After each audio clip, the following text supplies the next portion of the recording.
Hello and welcome back to the Indian Wisdom Podcast.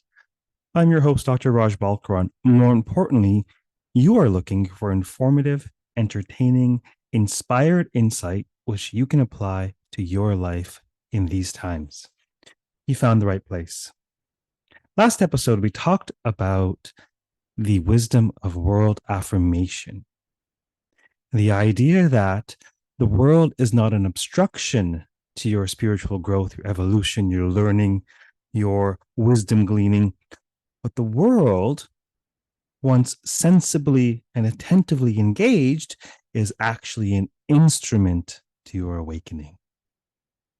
However, for the vast majority of folks who walk the earth, worldly affairs, of course, present a great number of obstacles. So, how do you be in the world, but not fully of the world, passing through, as it were?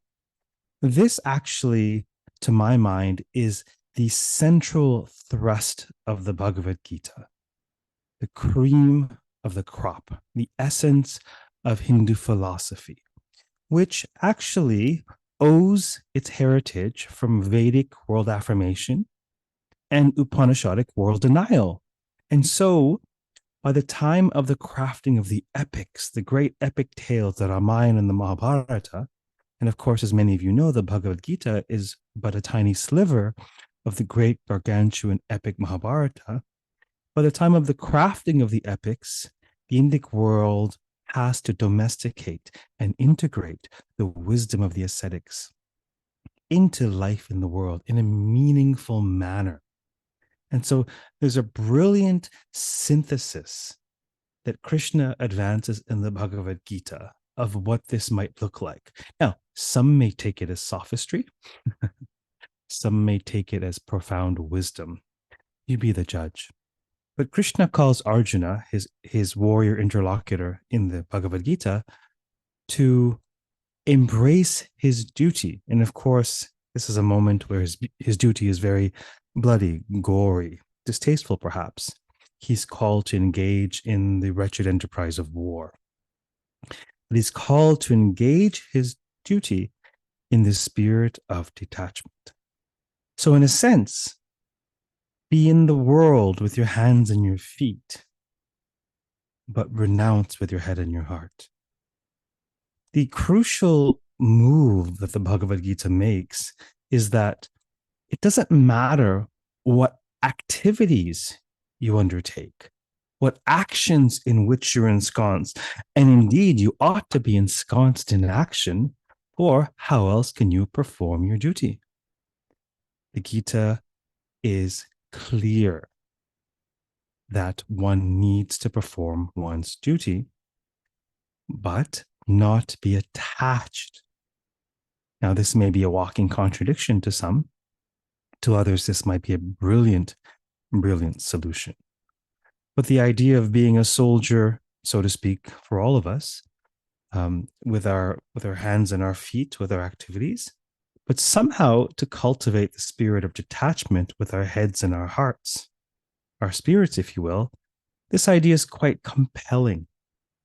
It's a fascinating synthesis of world affirmation and ascetic world denial, which ultimately supports our work in the world and equally supports our spiritual evolution.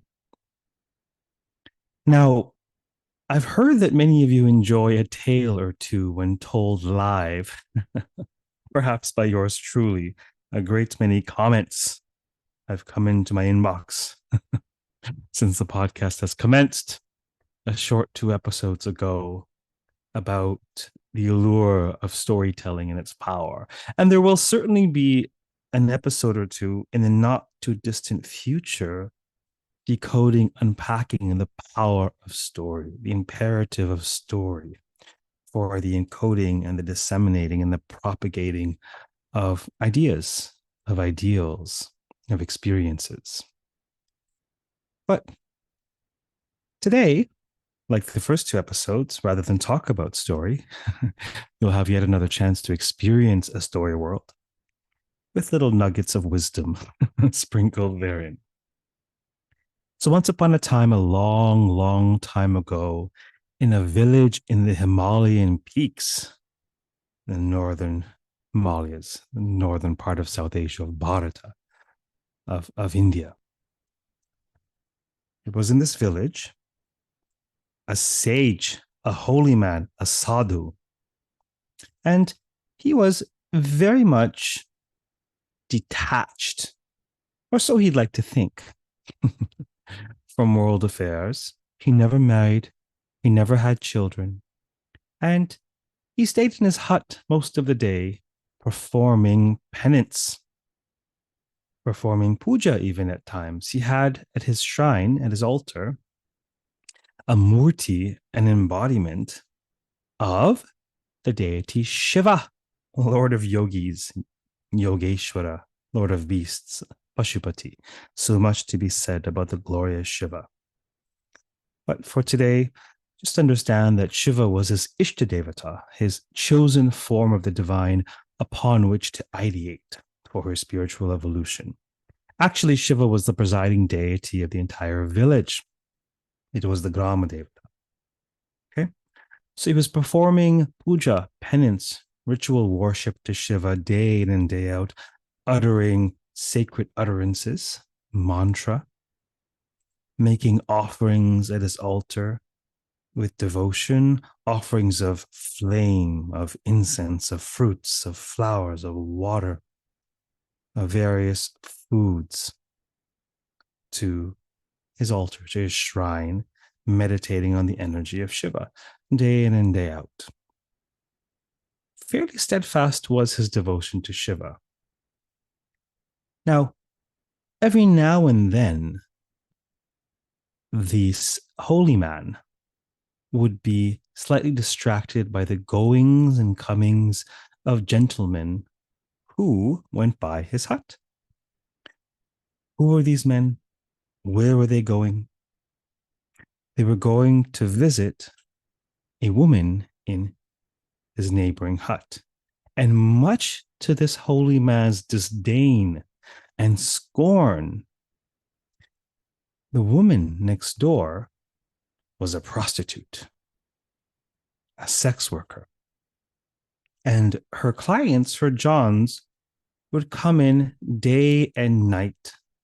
And he couldn't help but be distracted by their goings and their comings. And he couldn't help but be distracted by imaginings of lewd, distasteful dalliances, affairs taking place within the walls of this sex worker.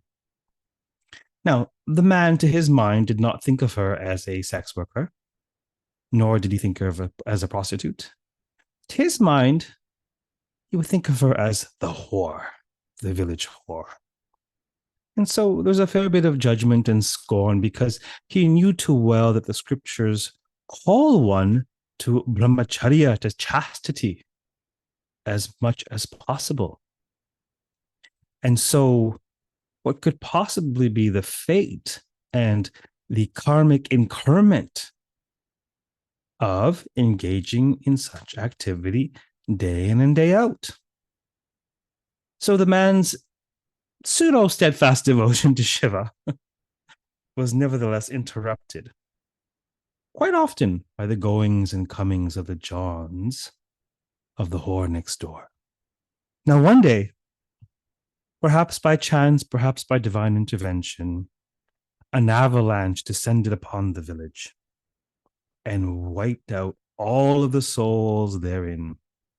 And having left their bodies, all of the souls went up.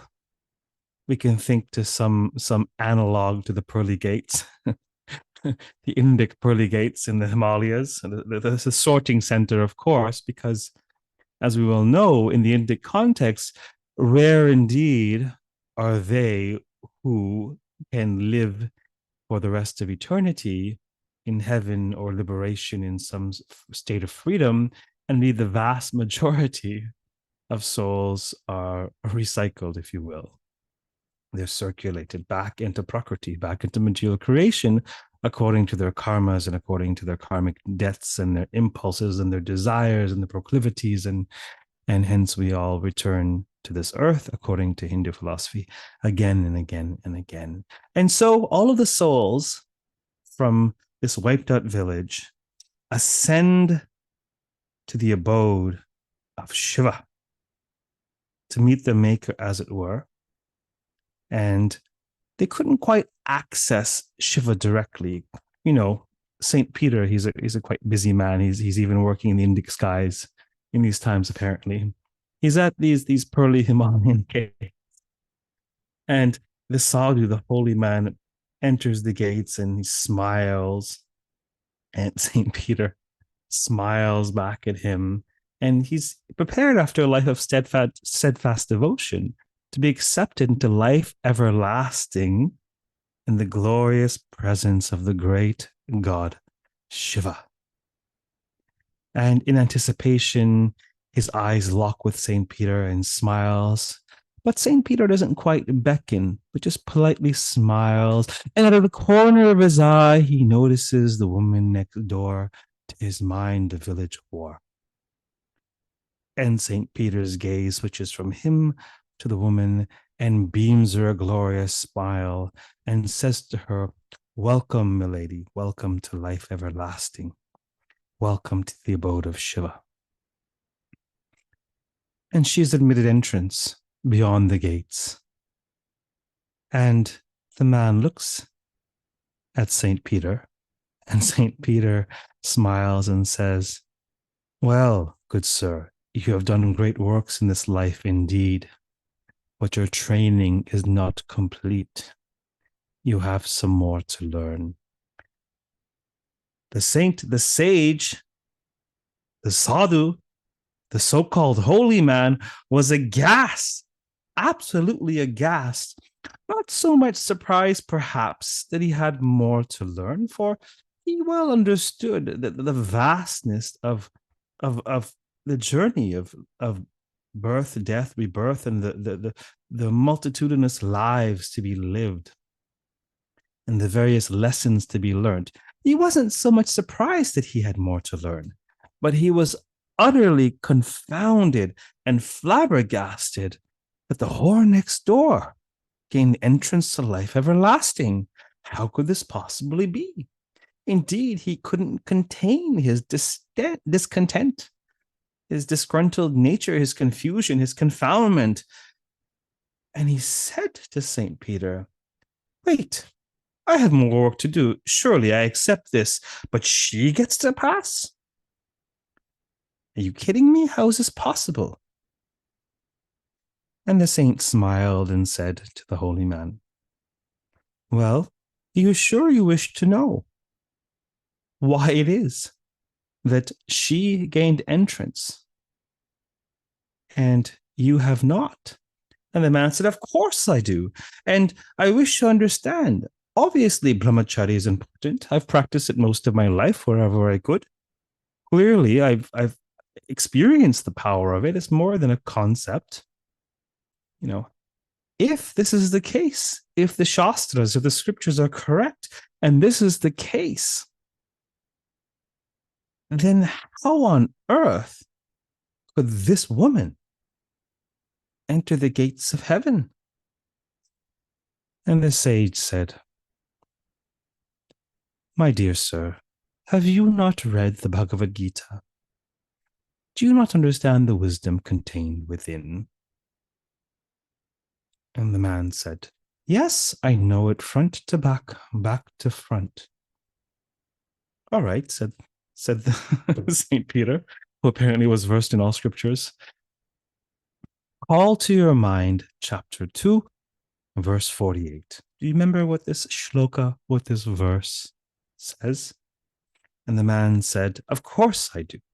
It's a very important shloka. It defines yoga. It defines the state of yoga, of union, if you will, with the Supreme.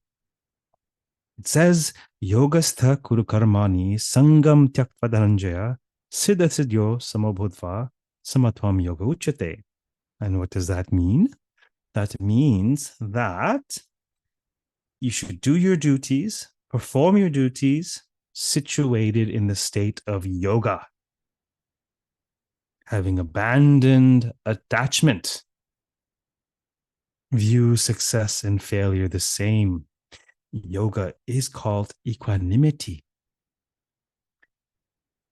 And so you see, you have indeed performed your duties, my good sir, but not without attachment, not without emotionality, above and beyond your great desire and attachment to enter the gates of heaven, which perhaps is a noble attachment. In your search for spirituality, you inadvertently found supremacy, self-righteousness. Your ego was bolstered by a sense of superiority above and beyond all the others in the village, and in particular, the woman next door, who was none other than an important test for you. For you see, this woman has 3 children, and her deadbeat husband left her, abandoned her many years ago.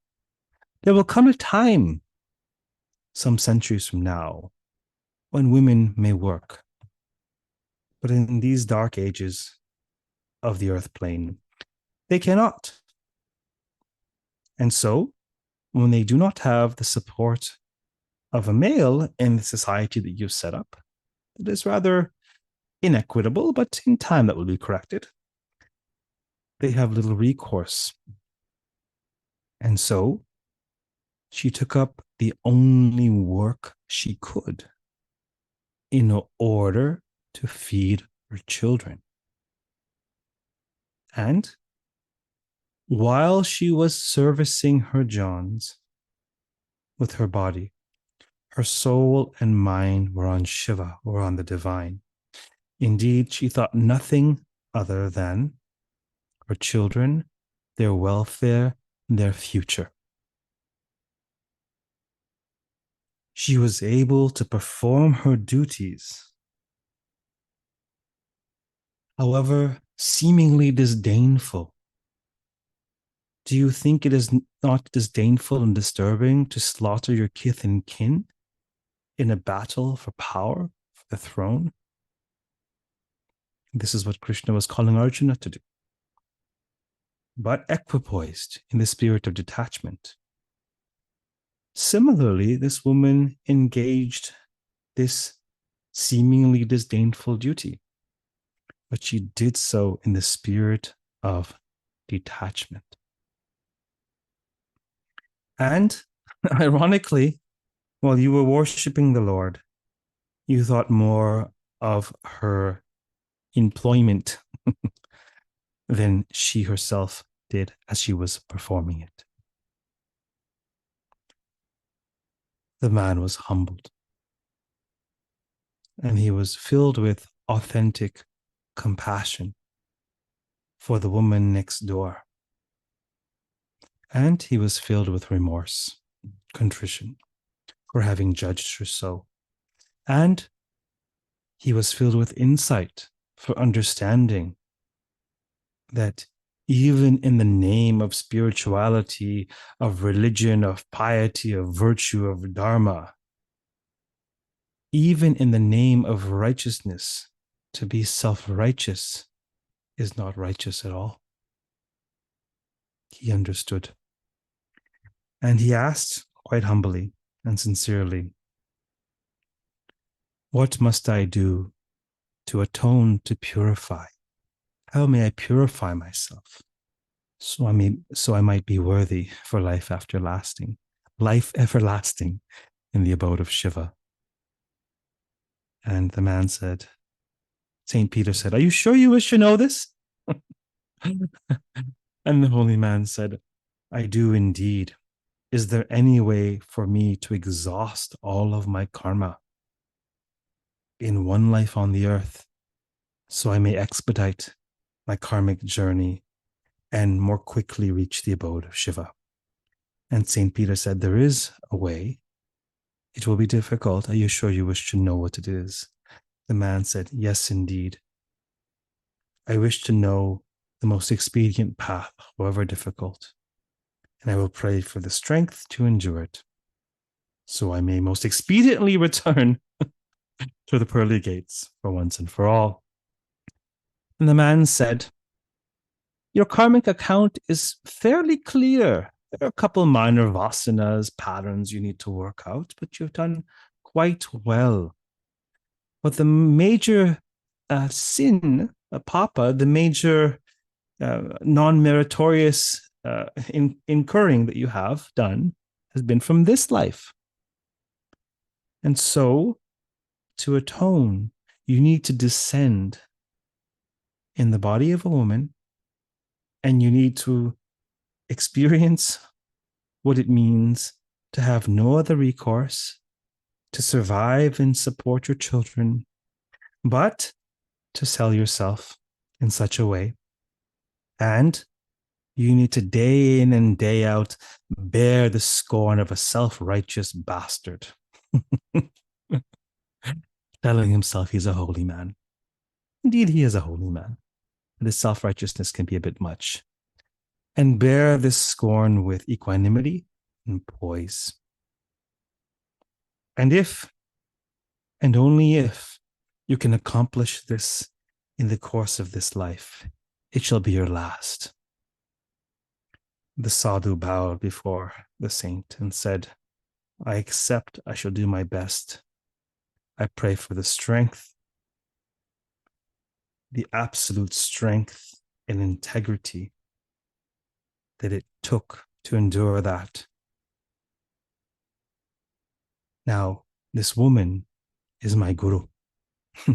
She is my exemplar. I've had it all wrong, and now I have it right. It is not about the outer show. It is about our inner consciousness. And so the man descended. And perhaps we don't know. Perhaps it is a tale for another day. But perhaps he encountered just such a circumstance. And perhaps he met his circumstance with grace. There's a very important idea that emerged in the last podcast, an idea that comes up time and time again in the course of teaching and counseling and meaningful conversations about life and circumstances. There is the mindset that things are happening to you, and yet the exact same circumstances can be met with the more fruitful mindset that things are happening for you. Things are happening with purpose. There's a reason behind the karmic ripening in your field. And it can only make you wiser and stronger if you allow it to. If you meet your challenges, if you meet your difficulties, if you meet your obstacles with grace, with the spirit of grace, with the awareness of grace, with the understanding that all is a dispensation of grace. Up is good, down is good. This is all part and parcel of the play of this world. Pursue what you wish to pursue. Do what you are here to do. But understand that all of your tests and trials and tribulations are not for naught. They will earn you the greatest of degrees in the school of hard knocks, of which the great goddess is the dean. Perhaps some more another day about the great goddess in her role as representing the play of this world and our karmas within it. I hope this tale has been useful fodder for you to reflect on the importance of the inner, the mindset, the spirit with which you approach a circumstance, a person. And at very least, perhaps this tale is a cautionary tale against being fooled by appearances, being fooled by the outer. Perhaps there's an important piece of wisdom here about understanding that everyone has a journey. Well, you're often quick to judge. Perhaps it's even instinctual and even natural on some level. Do you wish to be natural or do you wish to be supernatural? This is the call of these wisdom teachings, to be above the push and pull of prakriti, of material creation. While it might be a natural impulse to judge and to issue scorn in certain circumstances, perhaps we can pause and try and understand the journey of the one whom we are judging, and perhaps try to have a thought experiment and understand, what would we do in their situation? What would we do in their psychology? Perhaps the expression, there go I, but for the grace of God, is apt. God being broadly defined, of course, as per your ilk. I think we'll close today